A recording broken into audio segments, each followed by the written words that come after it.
So Digital Foundry, they of course did an initial reaction to The Witcher 4 on Unreal Engine 5 tech demo thing that they showed off at Epic Unreal Fest or whatever. But they alluded to a trip they were making in that video where they said that they were going to go and speak to the developers on The Witcher 4 and some of the people from Epic about that demo and discuss it and offer some more insight on what it was, what happened with it, some of the design choices and things like that, which is quite interesting, if I do say so myself. So I wanted to check it out here and see what, if anything, they had to offer that is particularly interesting. Let's see. We probably won't look through this whole thing, but I do think it's interesting. Okay. I can't even begin to imagine how you pronounce that. Goledzynowska, maybe? Goledzynowska. Maybe. Hello and welcome to this video live from Warsaw, Poland, where I am here at CD Projekt Red's headquarters, and I just saw the Witcher 4 demo running on a PlayStation 5, and it was mighty impressive. And I'm joined by these fine gentlemen here today from CD Projekt Red and Epic. So he's confirming it was real. Can you imagine if he got there and then he had to make this video with all them sitting on the couch, like, it was fake. It was running on a 4090. Sorry.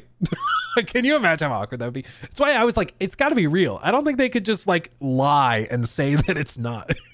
Like, say it's a PS5 when it's just not. To talk about it, and if you would please introduce yourselves. Hi, I'm Charles Trable. I'm the VP of Technology. I pretty much VP of Technology at CDPR. He's been in a bunch of the videos on like Cyberpunk and all that. tech development across the company. Hey, I'm Jakub Knapik. I'm the VP of Art and Global Art Director. I oversee all the art, and I had a pleasure to work with Lucian Więcek, Art Director of The Witcher 4, and obviously the content team on the Silver demo, lighting and look development. Cap. I'm Kevin. I lead one of the rendering teams at Epic. On this demo we did together, I was part of a lot of the rendering stuff and performance aspect. Hey, I'm Kajetan Kapuscinski. I'm a cinematic director at CD Projekt Red.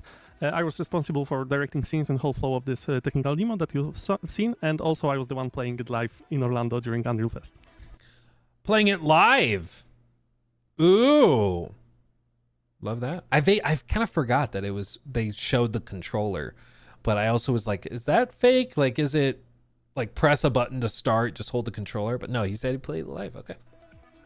Hi, I'm Jan Hermanowicz. I'm Engineering Production Manager at CDPR, and I was the main producer and the dev owner of Project Silver. Oh, that's the code name for this. Now it's spilled. I'll edit that out in post. That actually gets into my first question, was what is the timeline of this demo and the cooperation between Epic and CDPR look like? Because we had an announcement a number of years ago that you would be moving on from Red Engine. Dude, I can't believe that was 2022. To Unreal. Did I read that right? Announcement. March 21st, 2022, a new saga begins. It was that long ago. It does not feel that long ago, but it was a while back. A number of years ago that you would be moving on from Red Engine to Unreal. So when is like the beginning of the cooperation and the genesis of this demo? When is that, and what would that look like? Okay, I think I can take this question maybe together with Charles, because it's like two questions in one. So in general, our collaboration is pretty much since we announced that we are switching engine, a little bit before that, right? So that will be about 3 years by now. 2022. Yeah, so 3 years by now, and this is pretty much as long as we collaborate with Epic Games. When it comes to this particular demo, projects like that have different stages. So it's sometimes hard to draw a definite line between like a pre-production or ideation phase and the actual production and pushing the content forward. But let's say this is a relatively fresh thing that we started working somewhere last year. Okay, so last year they started working on this particular demo, but they've been doing tech work on the groundwork of everything that they're trying to do for a solid 3 years since their partnership began. But presumably there were also things going on at Epic even before then that made them excited to move over to Epic. Okay, makes sense. Or Unreal, rather. So obviously we're joined also by you from Epic today, but what was internally at CDPR in 2022, what was the impetus to actually want to move over to Unreal Engine? Because we see an Unreal Engine 5 demo, it was a big part of Unreal Fest, but you had internally used your own tech for a long period of time. So what was like the core factors in switching over to Unreal? Yeah, it's a very good question. I get it often. And I always preface this with one statement, is that because I don't want people to think that we the tech that we had was problematic and or like, you know, it's shit or something like that. No, actually, we're super proud of what we achieved for Cyberpunk. I think even today it's a statement of what we achieved and we scale very well.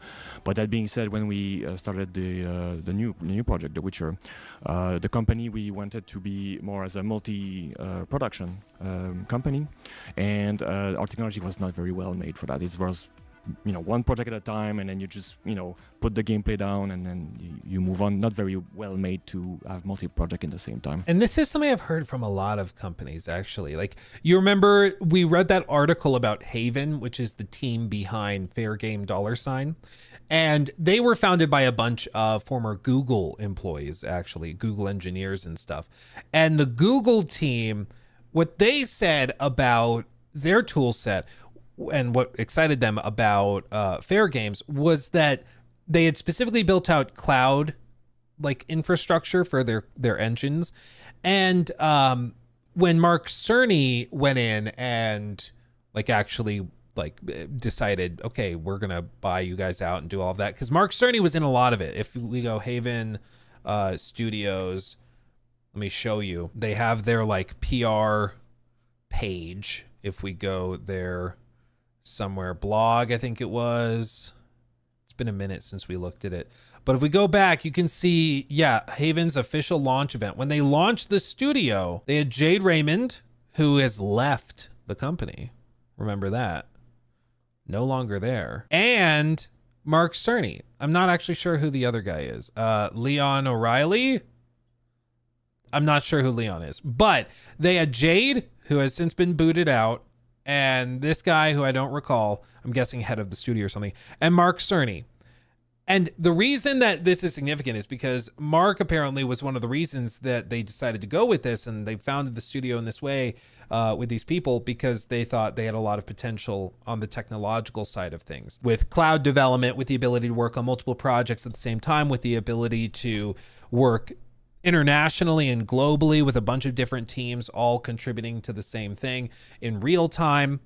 They thought that had a lot of potential. So it may seem weird to like totally change engines just because you want to like be able to work on two games at the same time, but that's a major component. And you think about it, it kind of makes sense because that brings with it a lot of extra money. If you can release The Witcher 4 in 2027 and the next Cyberpunk game in 2029, that helps your company a lot more than having to wait 4 or 5 years between each project, you know? So it kind of checks out. And practically what that means is probably, you know, there's different things like if you build out new features or stuff for, you know, optimizing AI behaviors for NPCs, or like you come up with gadgets and features and stuff like that for Cyberpunk, or in this case it would be The Witcher 4, and you want to bring those improvements over to the Cyberpunk sequel that's coming out next. If your engine isn't built out in a particular way, it may not be easy to just copy and paste that over. It's a problem that's plagued Ubisoft games for a while, where you can see like AC, for example, AC Odyssey had a really cool cinematic camera, which just means that like they would have it so when you're talking to characters, the camera dynamically moves around them, and when you have a conversation with somebody, you know, it realistically goes between each of the characters and rotates. So as you can see here, you run up and you talk to these guys, and even though it's a side quest, it has this dynamic cinematic camera. So as you're talking with them, it's nice and cinematic. Valhalla did not have this. Even though that game came out 2 years after Valhalla, or after Odyssey, Valhalla did not have this same cinematic camera, so it felt like a step back. It was like they did all this work for this cool camera that changes depending on, you know, who you're talking to and what you say and all that. Valhalla didn't have it, and it's apparently because like the team in Quebec that made this game wasn't able to just copy and paste the code over basically for Valhalla, which was being made in Montreal. So they just, even though they were being developed at the same time, technically, they didn't actually translate the same way. And that's something that Unreal Engine, in theory, can prevent, because it's much easier to share, you know, improvements across the board. So that makes sense. Is we also want to extend to multiplayer experience, and once again, our tech is a single player game, so it was very complicated to move on with this. This is also something they've reiterated a few times, that they want to go multiplayer, or at least have a multiplayer mode for Cyberpunk, and They wanted to do that for 2077, and of course that didn't happen. But they're saying, once again, that's something they wanted to do, and they didn't feel like their engine was capable of that. And so Unreal should help with that. So we decided to partner with Epic now to, follow the company strategy. So yeah, this is where we are now. Mm-hmm. Okay, so we specifically just saw that running on PlayStation 5, and I would say that it's actually quite against the grain from what CDPR had done in the past, where we would see, for example, The Witcher 3, or even I saw it multiple times at Gamescom, the wonderful PC CP2077 demos, but here we're seeing it demoed on PlayStation 5 at 60 FPS, so a 60 FPS target. So why show it off on PS5 first? Why target 60 FPS? Great question, and it is in fact very different. Actually, I wish I had saved it. I got a comment on one of our videos. It was a dude that was losing his mind. Like the type of message that's all caps and filled with profanity. But it was a guy raging because he's like, CDPR has lost themselves. They used to make games for PC players, then console players would get the scraps basically. And he was just losing his mind because it's true. CDPR has historically developed for PC, and then they try to walk things back down so they run on console. We all saw how that worked with Cyberpunk. Not too great because it's really tough to make a crazy ambitious game on PC, meet that standard, and then try to find ways to cut the fat and often cut the meat as well to make it fit and work on console. It just doesn't really work. So this time around, they're going and starting on console, and then they're going to upgrade it and upscale for PC. But it is a very different approach. I think it's a smart approach. It will certainly help with optimization. But yeah, there's been some people that have lost their minds over it. I think that when we started the collaboration, we had, we have super high ambition for this project, and we always, as you said, we always do PC and we push, and then we try to scale down. But then we had so many problems in the past that we tried to see, okay, this time around we really want to be more console first development, right? So and then we worked with Unreal, with our partner, and then we saw the challenge to realize the ambition that, to make what we want as 60 FPS on PS5 would be, there would be work. And this is why we started to talk to figure out what needs to be done with the technology. And we also decided. Let's see. Road to 60 FPS for The Witcher Unreal Engine 5 tech demo. Smooth hit-free traversal, believable interactive full of life village, scalable at scale. Sorry, it's just a funny way of saying it. Scalable at scale. Dense, large, and dynamic forest, 60 FPS with hardware ray tracing, global illumination, and reflections, and room to grow gameplay features. Yeah, I mean, those are good goals to have. Okay, we need to have all those things that needs to be developed. Where we go from there, it's hard to say, but right now we really wanted to focus on what does it mean to make this ambition on a console.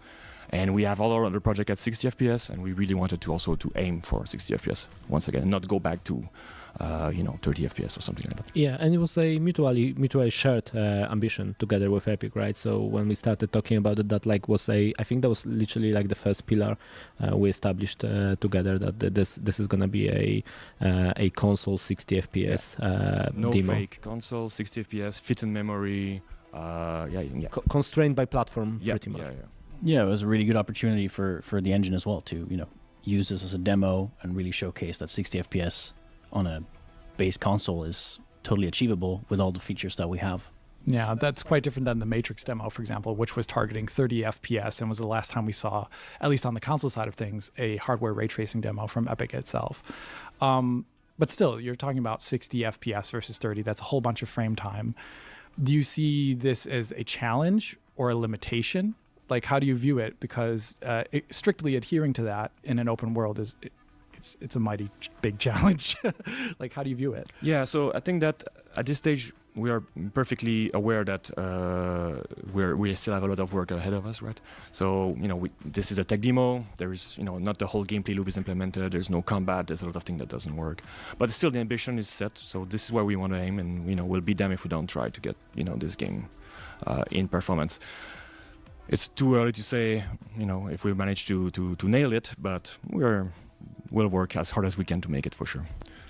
But it's also, I mean, that's the It's the goal and the standard they're setting. They're not saying we're going to hit 30 and then try to add a performance mode. They're saying, no, this is 60. And then if we add a fidelity mode on top of that, whatever, like maybe they push for that, but they're setting the standard that it needs to run at 60. The one interesting thing about this, though, to add on to it is I think he'll get there, but they've said getting The Witcher 4 to run at 60 FPS on Xbox Series S will be, quote, extremely challenging, which I believe that. Yeah, I believe that. It's going to be discussed in this, but yeah, I can't even imagine. I can't imagine this thing running at 60 FPS on the Series S. At least if it did, you probably wouldn't want to play it on that, but we'll see. Mm-hmm. At least based upon the base rendering tech, it seems like it's at least there to get that part of it at 60 for the most part, because the demo is incredibly fluid. As I said when we did the DF Direct on this, it doesn't drop a single frame. That is something you usually see in a demo like this. For example, the Matrix demo could drop frames if you go back in time to our coverage of it back then. So this was mighty impressive from that aspect. From Epic as well as from your side, hardware Lumen to this point has been on consoles other than on Fortnite's most recent season. That was a new thing. Been limited to 30 FPS ambitions typically. So what were the big roadblockers on a console like the PS5 from getting hardware Lumen up to within 16.6 milliseconds? I mean, obviously it comes down to performance, right? And optimizations on both the GPU side and the CPU side. So on the CPU, there's been a ton of work on optimizing away a bunch of the cost on the critical path, on the render thread. So, multi-threading things, removing all sync points that we don't need, allowing all types of primitives to actually time slice and not only landscape or something like that. That's for two. I love these kinds of graphs. So, of course, GPU, they have the threads broken down. And this is why, optimization is not as simple as I think some people think. It's just make it run better. Just maybe make the assets smaller or something. It's no, a lot of the time, this stuff comes down literally to optimizing the order in which you render things and trying to get fancy with when you arrange. This is calculated here, and then we're gonna maybe do that every third frame or every fifth frame or whatever. We're gonna break it up like that. It's much more of a balancing act. It's like juggling. That's basically what they're doing on a constant basis. It's pretty insane. Actually time slice and not only landscape or something like that. Overall CPU Overall CPU utilization 87% across 13 cores available for the user. That's not that common. There's a decent number of games nowadays that will launch and only utilize 4 cores or 1 core. It's kind of amazing how rarely this is done, but good on them. That's for the dynamic parts. On the GPU, obviously tracing cost needs to be kept low. So, having good proxies, streaming in the right amount of stuff in the vicinity. Far field. I wonder if did they release this full presentation, the slideshow they're looking at? Separate set of proxies, different TLAS, only static takes over after near field, new cheaper traces for Lumen. Yeah, this is the far off village you can see when the camera's far away. Of course, it can be low poly, it can be low quality when you're far away, but that's interesting. Okay. Vicinity. Dynamic instances, animated characters, 40,000 triangles, update per frame, only update skin cache when needed. Same with landscapes. These things just, making that work out of the box is core to the 60 FPS. Mm-hmm. So why, though, want to use hardware ray tracing when there's already a software path that does target 60, for example? Right. So the software Lumen path has a lot of limitations, things we simply cannot get away from, no matter kind of how hard we try.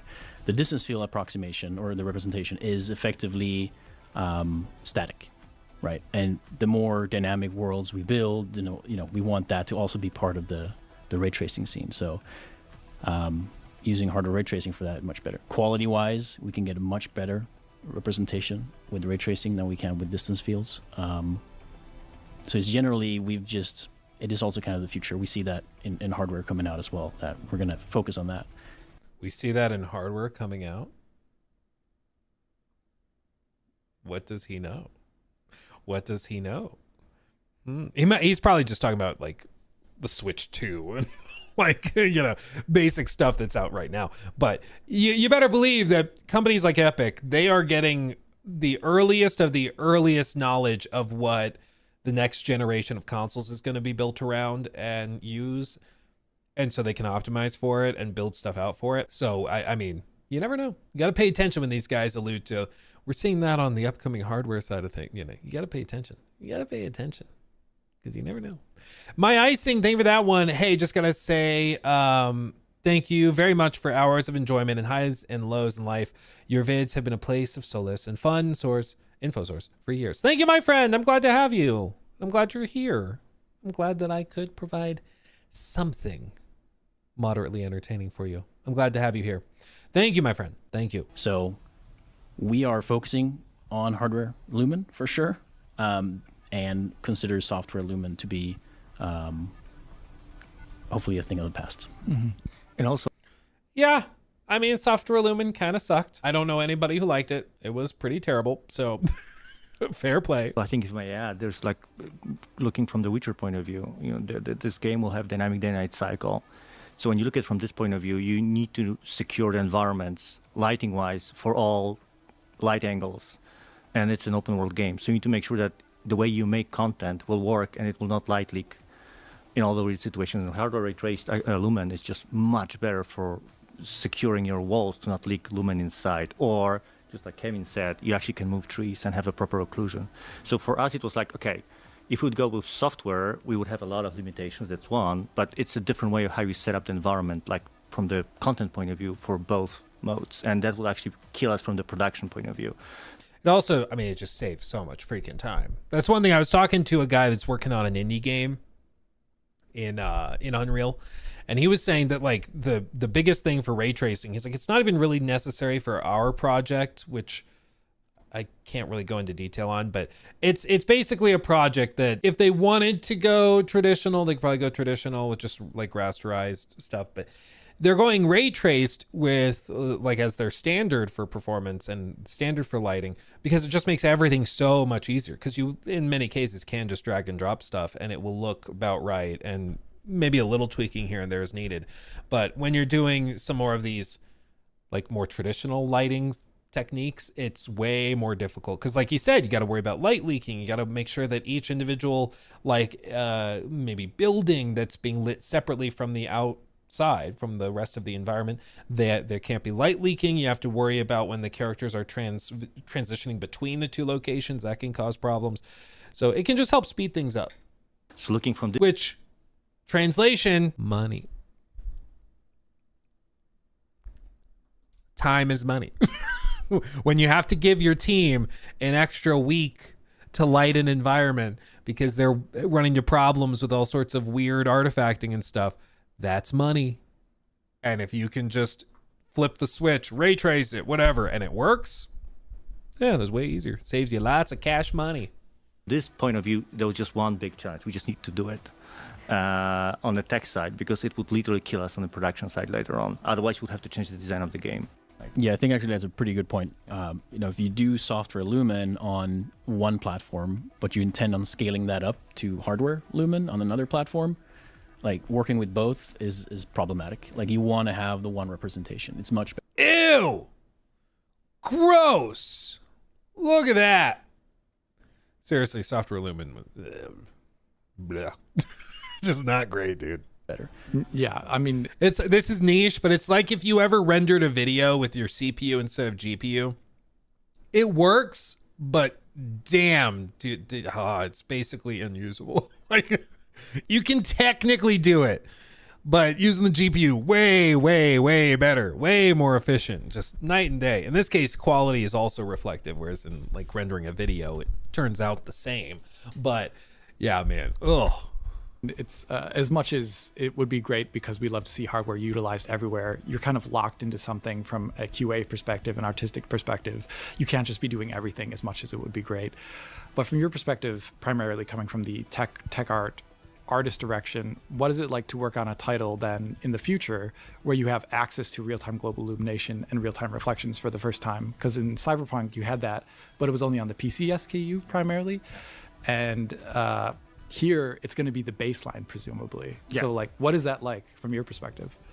Well, we altered the game on PC, the Cyberpunk. Yeah, So actually, you know, it was a bit of an issue resolving, finding the middle ground artistically so that it works both on console and high-end PC, right? Here we can actually, with this approach, we can alter the game once, and we make sure that it's pretty much visually similar. It just gets better, but it's similar visually across all the platforms. That's the difference. We can ensure that our direction is consistent across all the platforms. It is the one thing that was kind of crazy. Thank you, Icing, for the membership. If you guys saw, let's see, AC Shadows. Oh, it's still playing the Supidio quest. AC Shadows PS5 Pro versus PS5. It kind of looks like a different game. Like, look at some of this stuff. Like, some of the difference in lighting quality was unbelievable. Just show the side by side. That's all I need. Come on. One of the environments. Whereas there's specifically, it's the forests, and it's when you have like the shadows casting through the forest, where it's just night and day. Like the quality mode, the difference in resolutions is insane. And in some cases, like the actual art direction looks crazy different. I hate to pull up a short for this, but I mean, it's like totally different visual styles. Like it looks totally different when you have ray tracing off versus on, especially like in the forested areas. Like the vibrancy is just way higher. The detail in the lighting is way higher. The skin looks way better. It's just like, it's kind of wild. It's kind of wild, but I can see what they're saying. They want to make sure that it's at least somewhat consistent across both, and this can help with it. Well, in PC, you could say that it is slightly different, look-wise, between the lowest grade and the highest grade platform, right? So that's the difference. Mm-hmm. And also for like cinematic authoring, using Lumen for the first time in cinematics, could you explain it, like what it was like for you? You know, I'm not super technical, so probably majority of questions will go to the others. But yeah, like how we can now work on cinematics using the tools that we are provided with Epic and the tools that we are co-developing with them. Like it opens up a lot of possibilities to actually have this creative freedom to be able to create scenes like you've seen at the beginning of our demo. And this is, for me as a content creator, not really on the tech art side. It's great. It's just, liberating in many ways, and that's super cool. And yeah, like Kuba probably can explain more about the technical side of it. Yeah, well, actually, there are many more aspects to the look apart from Lumen that we actually introduced in this demo that actually contribute to like the more cinematic experience of the cameras, like lens simulation, film simulation, ACES, all that stuff that we also added while working on the technology for The Witcher, right? So all that contributes to a slightly more, effortless, I guess I can call it effortless approach to scenes. And effortless means saving time, which means saving money, which they love. It's unfortunately, it's a major component of game design. You got to think about it. It's something you got to keep in mind, especially when every other game on, Kojima's Good Green Earth is taking so long to make, like saving lives. It's something you got to just consider. It's a major component of it. And if this engine can cut 20-30% of like lighting time, if not more, that's a huge saving grace for it. That guy, thank you for the $6 or €6 super chat. Why do you keep saying AC Shadows was success when it lost Ubisoft 2 to 300 million with the most favorable interpretation? I'm not sure if I've ever said that it was like, I'm not sure exactly what you're referring to. As for AC Shadows, it was not a flop. I'm not sure where you're getting a 2 to 300 million dollar loss. So I'm not sure where you're getting that, but I've spoken to people who have the spreadsheets, and it did not lose 2 to 300 million dollars. So I'm sorry to disappoint you. It's not to say it's a great game or even a good game. That's a totally separate question, but it didn't lose 300 million dollars. Whoever told you that, I'm not sure they know what they're talking about. Sorry. You could already see, I know you just talked about the other aspects of cinematography there, but one thing that struck me in the demo is when the coin hits the ground and it flashes time of day, like immediately. And that's something that would be a great struggle to do using any form of baked lighting, let alone have the quality be maintained after the flash. And it doesn't drop a frame during that flash too. It's another thing to comment on. It's pretty impressive. So we're looking at the demo. It's got the cinematic aspects. It's got you walking through the town, but it's also a large open world, which the Witcher games are known for. For this demo, how were objects such as trees, rocks, and the town itself placed within the terrain? And how was the terrain generated actually for this demo? So the pipeline we use for this is actually the pipeline we are using for the main game, right?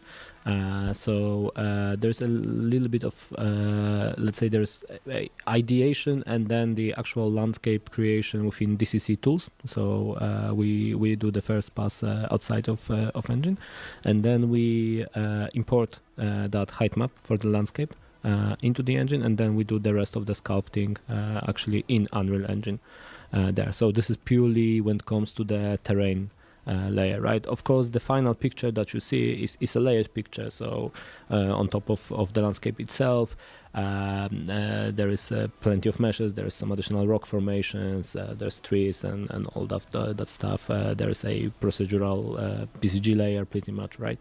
But the pure height map, pure terrain. This is the pipeline that we are using there. Mm-hmm. And then it also goes over to like the small stuff that's scattered on the ground. That is the PCG. PCG. Yes. So that is a runtime PCG. I hope it's not too much of a simplification, but we can say effectively we replace the like autograss with the runtime GPU based PCG, and we use that for all the smaller what you would use autograss normally for, right? So all the small debris, trash in a case of the town, right? Grass and stuff like that. It does like start to break my brain when you really pause and you look just at the sheer volume. It's why like in Cyberpunk or other games, it's always the crap on the ground that I find like most crazy, because it's like every little bitty thing, every little wave in the snow, every rock, every stone, like all of this has to have some impetus for being there. It's got to have some either procedural pushed for being there where it's generated, or placed by hand in the case of like most of these objects, I'm sure. But it's always very, very impressive to me. You know, all the little bitty things like the puddles and all that. It's just very, very cool. Very, very cool to me. Yeah. I don't know, looks blurry AF. Well, here's the thing. So when they streamed this initially, it looked blurry, but it's like, okay, well, it's also being streamed. I think that kind of helped it. They've already said that it was using a lot of upscalers, but basically they've already been able to count and confirm that they're using upscalers in here to achieve like the frame rates and everything that they're doing. And they will in the final version too. I mean, this is not going to be running natively on consoles or anything at 4K. I mean, don't get it twisted. So it's being upscaled, and that's part of the reason it looks blurry. It may be part of the reason why they don't release it publicly as a demo, because then it'll be a little bit clearer how blurry it is. It will get better. They'll hopefully be able to improve it, or maybe it'll get worse. We don't know. But yeah, this is not a game on base PS5 that's going to be rendering anywhere close to 4K. It's going to be upscaled pretty aggressively. What it's rendered at, who knows? But yeah, the only place it's going to look really, really sharp is probably on like next gen consoles, if this is cross gen, and PC. I think, you know, if you're playing it on a base console, the cost will be that it'll be kind of blurry and not that sharp. And then if you're on a Series S, good God almighty. I'm so sorry. I'm so sorry for your loss. It will be tough. It will be tough. That guy, thank you for more money. 3 million sales equals, no, let me correct you. 3 million players. We don't know if they sold 3 million. They said 3 million players. 3 million players. As for players, you said equals 150, 250 development and marketing. Okay, cool. Like, again, it's not where they make their money is not primarily the initial upfront cost. for the game. They make an ungodly amount of money on microtransactions, on skins, on things like that. That is where they make way more money than I think they frankly should. It's kind of depressing how much money is generated with those, but apparently they made a crap ton of money on microtransactions already. So yeah. Player counts don't tell you how much money are generated by copies sold. It also doesn't tell you the editions people are buying. Apparently they had pretty good upgrade rates as well. And then those people who are buying the upgrades are also buying a stupid number of skins for it. So you can try to do napkin math to figure out how much money is being generated. But like, again, I literally do not care if AC Shadows made, I don't even know if they made a profit. I know it was not a catastrophic flop. I know that the people who work at Ubisoft that I've spoken to, who are not exactly fans of leadership at that company, they've said that it significantly outperformed what they were expecting it to do, because I think they were expecting a massive flop. Personally, that's the vibe I got from talking to them. They were expecting it to be a colossal flop, but I don't care either which way. I'm just saying I know more than that you don't know. And I'm pretty confident about that as well. I'm an investor in Ubisoft. I know the numbers very well. Okay. Cool. I hope that investing in Ubisoft, I guess, in and of itself is kind of a disqualifying statement. Like, if you're using that as a point of credibility, I think if you knew the numbers, you would have sold a long time ago. That's all I'm saying. As did most people. So, hell, even Eve is trying to dump his shares, dude. Anyway, I'm not interested in more AC Shadows stuff. I'm good. If you want to talk about AC Shadows, go talk to Grums. I don't know. We'll probably find out more details about the final performance of it, like once the expansion lands. There's rumors they're going to release the expansion 4 days after Ghost of Yotei. And bro, if they release like the expansion for AC Shadows next to like Ghost of Yotei, I don't even know what the hell they're doing. I mean, at that point, what are we doing? Like, it's like there's all sorts of jokes we could make, but they write themselves. That would be a mistake. That's all I'll say. This next bit, though, this is what I'm interested in. You notice this little bitty sliver. This right here. This sliver is specifically discussing how would CDPR potentially scale the graphics beyond or below PS5. So they have this chunk discussing beyond, meaning if you have like a 5090 or a PS5 Pro or what have you, next gen consoles, how do you scale it up? And they discuss that, which is kind of obvious. Crank the resolution, crank maybe lighting quality, things like that you can do. But how do you scale it down? Which this is basically, it might as well be, how do you scale it to Series S? Potentially Switch 2, probably not. And other handhelds like the ROG Ally, whatever. ROG Ally Xbox Ally Plus Series X, whatever it's called. Let's see what he says. So scaling up, but scaling down. We have an Xbox Series S out there, if you've ever heard of it. And you guys did scale, I'd say, rather gracefully in CP2077 onto the Xbox Series S. Where do you take a demo like this and get it running on something with less memory and far less GPU resources? Well, I wish like we did a lot of work already on that, but we did not. So this is something that is next on our radar for sure. I will be, well, again, maybe, but I will say that 60 FPS will definitely be extremely challenging on the Series S. Let's just say that it's something that we need to figure out. Like, yeah. Okay. And that's it. That's all they say. It's going to be extremely challenging. Extremely challenging. And I don't like, they're not wrong. Like, this is the thing. It drives me crazy because we've seen also every once in a while we have people come in with like Xbox fanboy types, and they come in and they lose their minds when you say that the Series S has been like holding back this generation. But how do you take a comment like that and then conclude, yeah, no, it's It's right up there with all the other, like, it is literally the bottleneck. It is the thing developers are going over. Like, if they had the option to disable support for the Series S, I think they would, you know?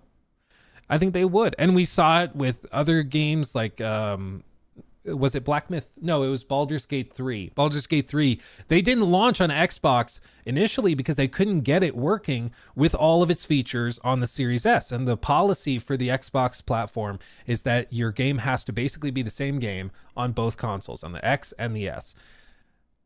Doesn't have to run the same level. It doesn't have to both run at the same frame rate or resolution or whatever, of course, but they need to be feature, like, they need to have feature parity. And after Baldur's Gate couldn't get running on it, they kind of adjusted that policy and said, okay, you can have certain things available on the X that are not available on the S. And so like the split screen co-op, I think they disabled on the Series S because they couldn't get it working, which fair if that's the solution you need. But in this case, with like a big game like this, if they just are saying, yeah, we're not gonna be able to hit 60, that's just, it is what it is, and I believe them. Now, hopefully they can hit 30 and lock it at 30, but even then, like, I would guess that this thing looks pretty rough at 30. Still quite blurry, would be my guess. And, you know, it just is what it is. It's really unfortunate because I think the Series S was designed with good intentions. It was aimed to be a lower cost option for people to get into the next generation of gaming. But because it was lower cost, it was also much lower power. And that also meant that it was effectively, like, it just didn't allow the generation to advance the same way it normally would. And I mean, again, you look at some of the games from like this year, like you remember when Monster Hunter Wilds came out? Monster Hunter Wilds is one of the... Like, bro. Woof. Woof. Buzz your girlfriend. It's running, like, struggling to hit 26 frames a second. Oh my God. Versus like PS5 where you get a good amount of detail in the sword. Here, it's just gone. It's just gone. Like, I genuinely don't understand how you could be like, yeah, no, that's fine.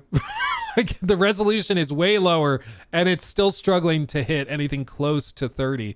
Like, it's just wild, man. It's just wild. And I have a Series S. And for some people, it works quite well for them, you know, as a smaller form factor platform to play these games. But man, I think a lot of developers wish that they could just like turn off support for it, because in order to get these games running where they can be ambitious on PS5 and like the Series X, but then also be able to scale it down, it's just, it doesn't work so well. You know, they're like, I really wish we could just turn it off. Really wish. 480p upscaling. Yeah, dude. I mean, that's how they have to do it. They don't have a choice. When you're used to it, you can't tell the difference. Well, and the other piece is, and this is a major component, and it's where I've defended the Series S before. If you are running on an old or very small display, it can work.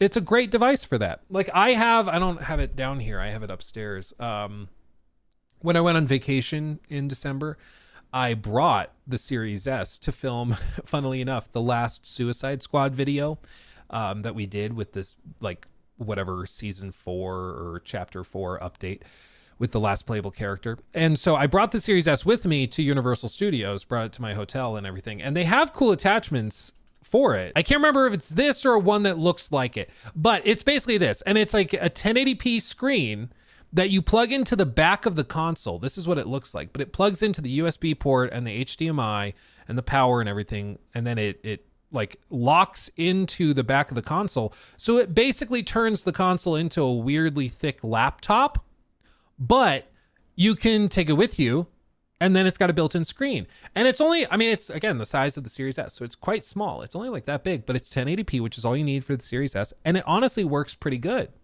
It works pretty well. It's awesome. Like I'm a big fan of it, actually. And so as like this type of device, yeah, the resolution can be low. Who cares? That's fine.